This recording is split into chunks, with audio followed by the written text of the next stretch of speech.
Hello again. It is week 9, day 3.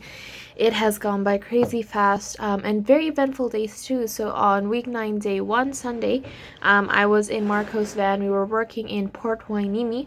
I did have a lot of people.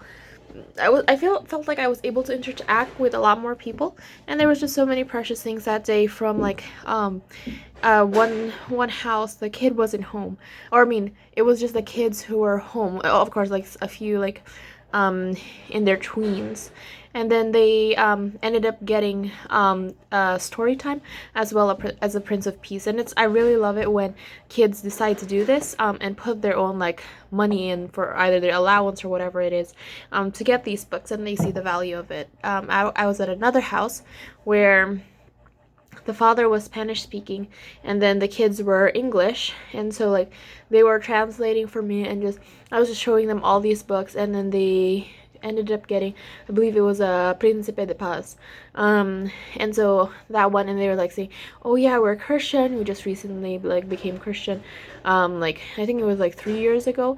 They were going to church nearby, and then so it was a really wonderful conversation, even though like the kids were translating for me.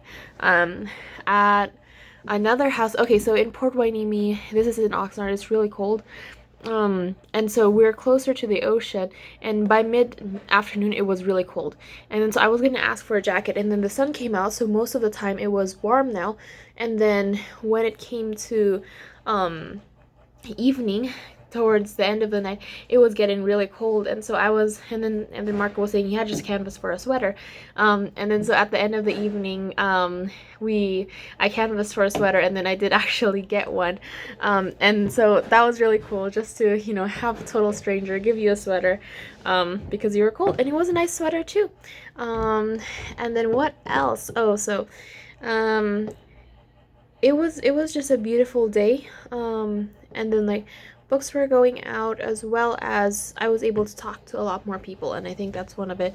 I did get to work with Marco for a few houses, and then he canvassed, so he'll say, oh, can I do a door, and then he'll canvas. He says it's to like just keep him current, but I really do like seeing the leaders canvas, and so that was really nice. Anyway, I'm running out of time. That's all for day 1. We also had just a really beautiful worship that day too. So yeah, and then I'll see you in a bit for day 2.